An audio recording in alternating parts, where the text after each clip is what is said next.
family, where the Lakers beat the Sacramento Kings 122-114. Great win, great collective win from the Lakers tonight. We absolutely had to have this game against inferior team, supposed to be an inferior team. They're sitting at 16-23 as we speak. So we went in there and did what we were supposed to do.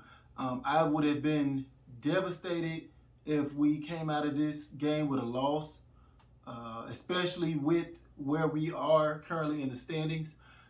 Because of this win, we were able to jump back into the 7th seed ahead of the Clippers, and we're like a half a game behind the Mavericks in that 6th seed spot. So we're trying our best to get out of that tournament territory there, that play-in tournament territory. So let's just keep our foot on the gas. There's a lot of growth from this team from what I saw tonight, but there's still some things that need working on. Yes, I know this team is not complete. Obviously, we're missing Anthony Davis and Kendrick Nunn, but still, there's still things that can be touched up on. Now, the Kings jumped out on us real quick at the beginning of this game, and De'Aaron Fox was just giving it to us. He really was kind of giving it to us all game. He ended up with 30 points, 2 of 4 from three-point range, 12 of 21 overall, 6 assists. You know De'Aaron Fox is going to get his. You know Buddy Hield is going to get his. Buddy Hield ended up with 26 points on 8 of 18 from the field, 7 of 13 from three-point range. And he's been still one of the hot topics of the season as far as, did the Lakers botch that, as far as not going harder after Hield versus getting Russell Westbrook. But it is what it is at this point. You can't cry over spilled milk. It is what it is. We got to go ahead with the decision we made with Russell Westbrook, which I want to say midway through this game, like maybe later in the second quarter, Westbrook had gone like 3 of 10 at that point, and he had bricked like 4 or 5 shots in a row, and he even drew some boo birds from the crowd, deservedly so, because he was just bricking, and I think he bricked like on 3 or 4 straight possessions. Like, okay, what are you doing? Your shot's not falling. Try to get some pick and rolls, get somebody else going, something. Get the ball out your hand, get more ball movement or something going. And the crowd let him have it there, but he ended up with the best plus minus on the team, plus 17. That's because he did pick it up a little bit later on in the ball game. He ended up with 19 points total on 7 of 19 shooting, 5 of 8 from the free throw line. He only took 1 3-pointer. He missed that one. 7 rebounds, 2 assists. So how he ended up with the best plus minus on the team is really tough to figure out, but somehow he did it. But I say that plus minus came from the lack of shooting from Russell Westbrook in that fourth quarter, which I felt was a plus for the team by Russell Westbrook not trying to be Superman. That fourth quarter, to me, was the best thing that I could take away from Russell Westbrook tonight. He did not try to take over. He allowed the players to cook that were cooking. He did not interfere with that. And I was saying the whole time, we just got to keep going with what's working right now. Please, Russell Westbrook, don't mess the rhythm up. Don't mess it up. And he did a good job of not doing that. So I have to commend him on that. He did not try to shoot his way out of basically a below average shooting night. He didn't try to do more to correct the wrong. So I have to give him credit on that part. But as far as what we're paying Russell Westbrook for, you still would kind of expect more efficiency out of him. That's the only thing. So um, I give him a minus because of the below average efficiency, but I give him a plus on the IQ part as far as not interfering with what the Lakers had going in that fourth quarter to pull out the win. So kudos to him for that. Um, LeBron James was good this game as usual. He started out okay, and then he kind of mellowed out. You didn't really hear a lot from him midway through this ball game, and I kind of started questioning. All right, LeBron, it's time to kick it in. It's time to kick it in gear now, and boy did he. The fourth quarter, he scored like 14 points in that fourth quarter. Just went on a rampage. Could not be stopped. He was a load in the paint. His first step and his blow by was masterful tonight. The Kings could not stay in front of him. Uh, he just did King stuff, man. He did King things in that fourth quarter. He knocked down two huge three-pointers back to back, which Buddy Hield had kind of washed it away with.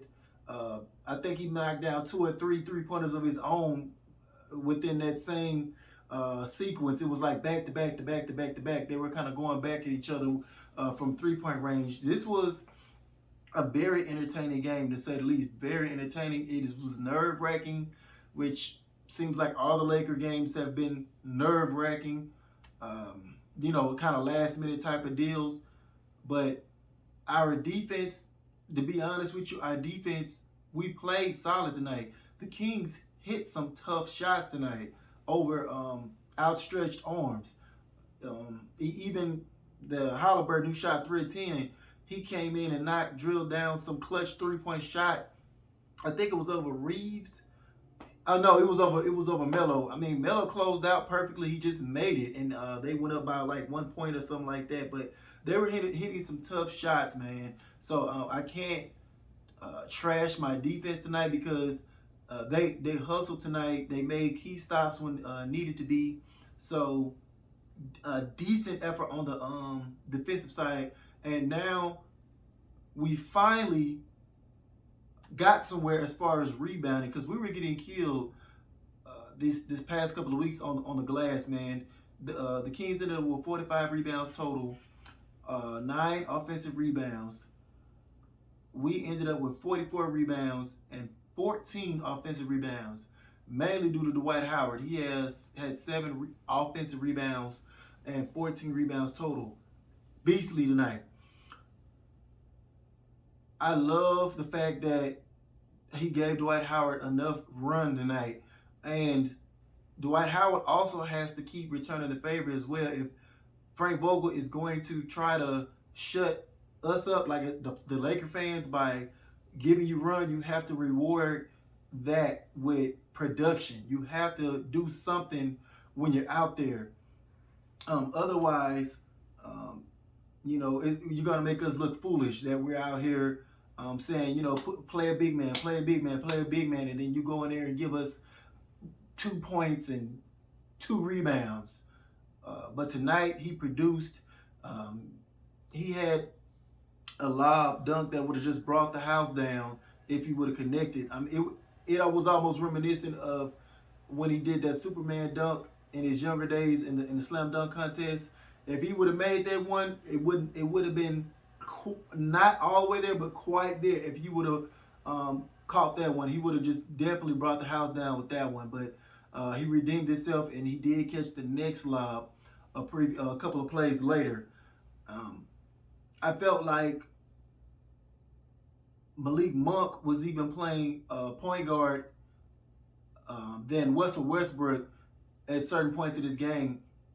I think it was right after Westbrook had bricked like 4 shots in a row. I was like, okay, get it out your hands, give it to somebody else, see what they can do. Malik Monk just took over, and he got like 2 or 3 plays in a row, 2 live plays in a row with Dwight Howard, and just was making a lot of things happen.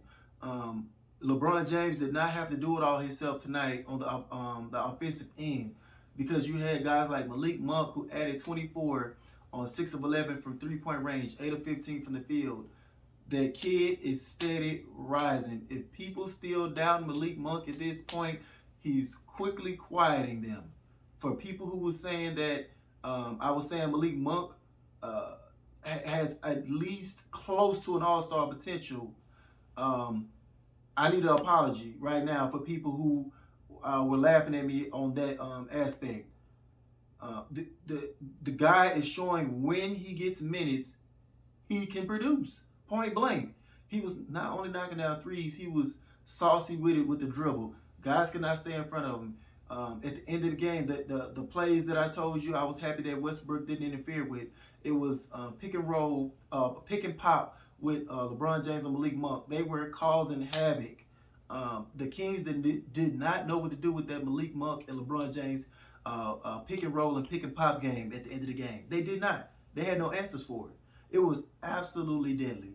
And the fact that LeBron James trusted Malik Monk setting picks, or vice versa, LeBron setting picks for Malik Monk, that was absolute trust that LeBron James had in Malik Monk in a crucial clutch moment of the game. And Malik Monk was rewarding LeBron with knockdown 3-point shots.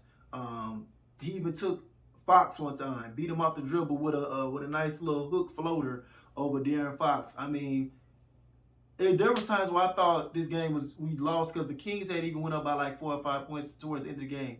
Malik Monk just made some clutch threes to get us back in the game, and not only that, took us over the hump along with LeBron James.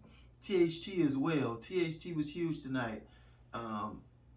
9 of 13 from the field, 19 points, was a plus 14, had the biggest plus minus off the bench. Added 4 rebounds, 6 assists, 2 steals. I think he deserves an apology as well for people who calls him trash. That's like Taysom Hill for my Saints, for example.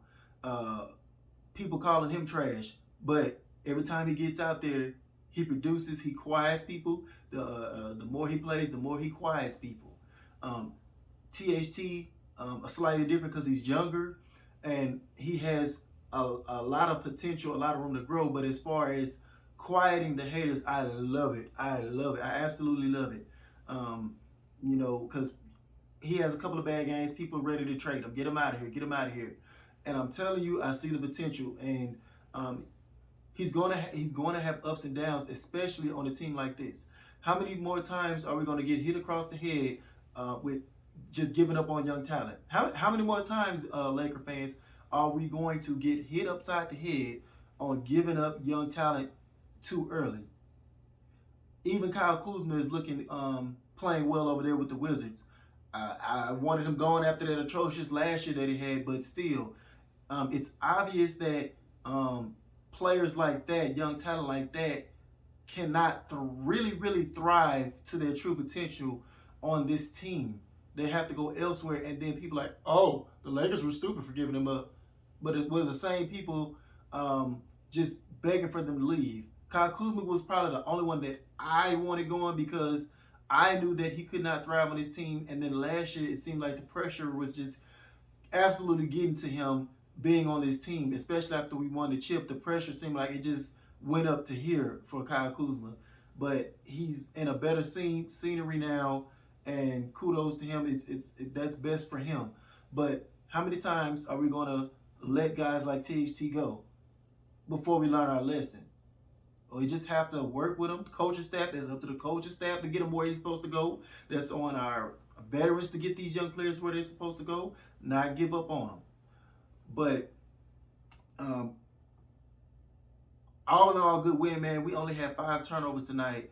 I told y'all, whenever we keep that turnover below 10, we give ourselves a great chance to win because we have the guys on this roster to make it happen. We just have to cut out the mistakes.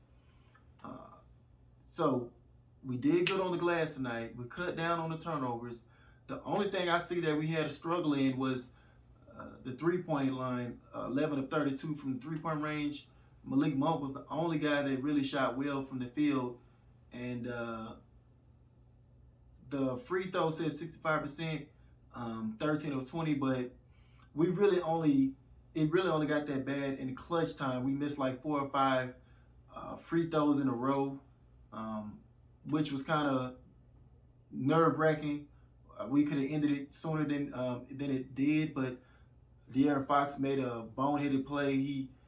It was a clock malfunction, but he did not grab the rebound after the free throw. He just let it sit and was trying to motion to the refs, hey, the clock is moving, but I haven't touched the ball. Well, it ended up being a jump ball because he never did gain possession of it once they cleared the clock situation. So that was a learning moment for De'Aaron Fox.